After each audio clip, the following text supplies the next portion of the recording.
You're on Rescue TV, and I'm delighted to introduce you to the fabulous DitaVonTeese. Thank you. Thank you for joining us today on your whirlwind tour of Australia. Thank you. So you're here for Cointreau? Yes, and also my lingerie and my dress collections are both based here, so I've been working on the new collections while I've been here. So it's amazing, you have this really strong affinity with Australia. You do regularly visit us. Mm-hmm. We're very lucky to have you. Thanks. So tell us about the new collaboration with Cointreau. We came to a lovely event last night. Oh, you did? Good. Well, I've been the brand ambassador for Cointreau for over 5 years now, so it's not really new, but we're constantly evolving and doing great new projects together. And so I've been here this time in Australia. I hosted the cocktail party last night, and I've been talking about this very simple, very interesting way of creating a cocktail. It's called the Cointreau Fizz, and it's 3 simple ingredients: Cointreau, sparkling water, soda, and limes, and then you can add different twists to it to make it your own, like basil or cucumber or raspberries or, mint, anything that you can think of. The thing that I thought was really fun about last night is that you revealed that you are quite the entertainer. Well, yes, besides being a striptease entertainer. I read more at home, actually. I do a lot of entertaining at home. I'm quite a good cook, and I throw a lot of parties at my house. And, you do? Yes, and I'm quite adept at mixing cocktails, of course. So not only are you in the cocktail glass at some stage, but you're behind the bar mixing Yes. a few cocktails. Mm-hmm. Tell us about some of the things that you like. One of the things that's important to our rescue readers is expert advice for a fabulous life. So what would be some of your tips for throwing a fabulous cocktail party? Well, I think planning in advance and not trying to do too many things is important.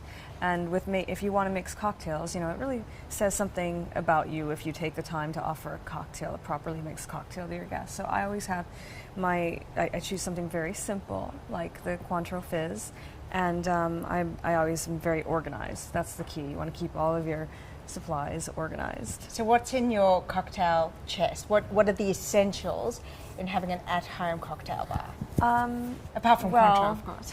The martini shaker is good. I collect vintage barware. I like to have different glasses so that people can recognize which glass is theirs. So I go flea marketing and pick like an assortment of glasses, so they're all unique.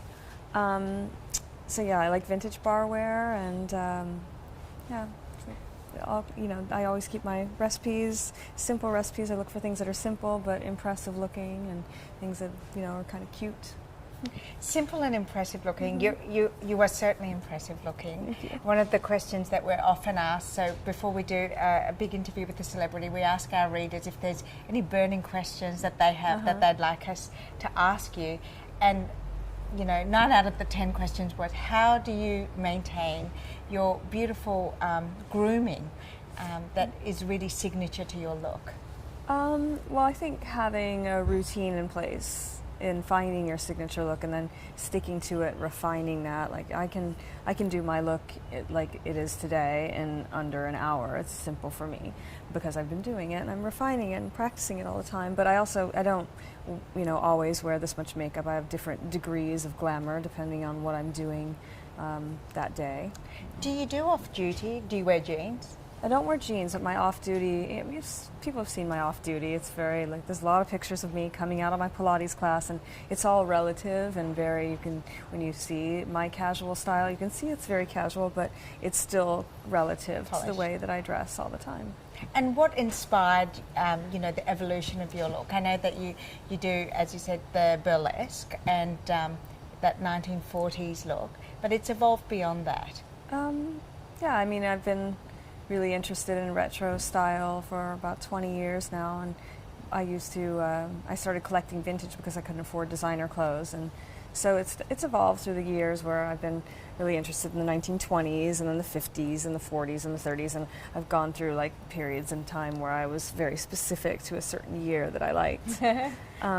But I think now I've kind of just developed a signature style that's a combination of a lot of different references that I've been obsessed with for over the course of 20 years, and I've kind of made a combination of 40s style hair with a 50s eye and sometimes I'm wearing a 30s dress. So it's a lot of I'm not really into you know, being a replica of something from the past. It's just like little influences that all come together to make something new.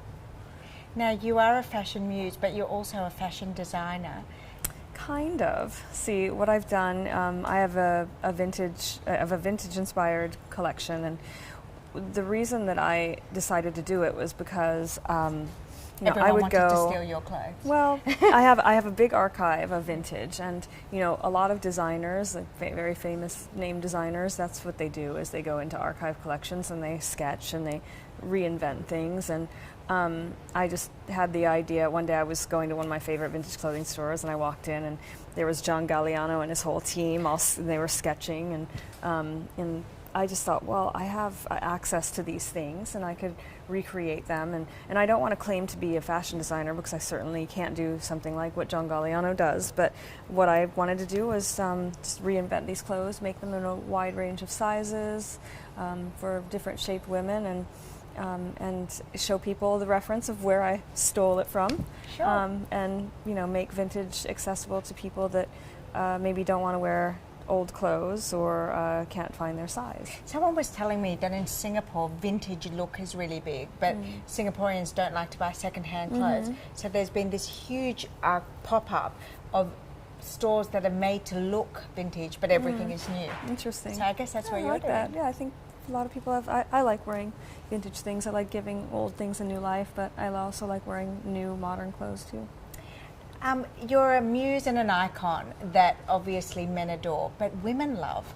The thing that I find always, whenever we do something on you or your style, the response of women is so overwhelmingly positive about your image and what you stand for.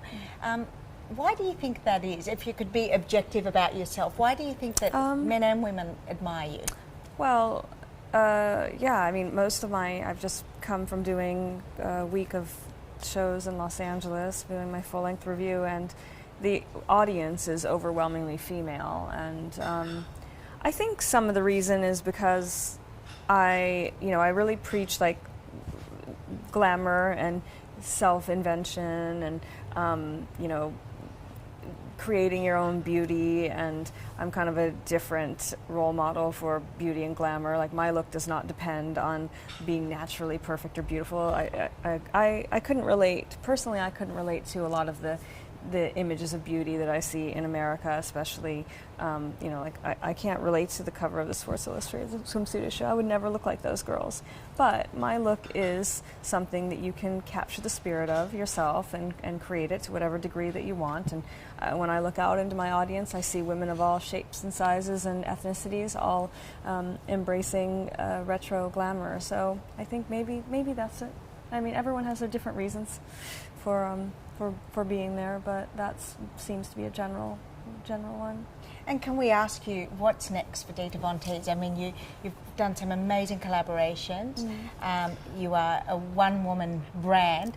What would you like to do next? Well, I'm really focused on my lingerie collection, which is here. It's called Van Follies, and I've been working on a lot since I've been here, and it's in Target stores and soon to be in more stores and available online. Too. So that's something really important to me, and I'm about to release my third fragrance. Yeah. And I love creating perfumes, and really it's something I love doing. And can you give us a sneak peek of where we're going with that third fragrance? The third, I'm actually working on the fourth. The third one's about to be released. It's a springtime scent, and I wanted to do something more light and romantic, but I still wanted to give it a little like dangerous, seductive twist. So it's quite hypnotic. I'm actually quite proud of it. I think it might be Does it have a a name? bestseller. It's called DitaVonTeese. DitaVonTeese. Yeah. Beautiful. Well, congratulations on all your achievements. We're going to actually ask you to mix us a little drink. Okay. So that we can have the recipe to play back just before our next cocktail party. But it was an absolute pleasure to meet you. Likewise. It was, thank you. You know, really fun, and she looks as good as you think she looks. Absolutely Thank gorgeous. you. Lovely Thank to you. meet you. Nice to meet you.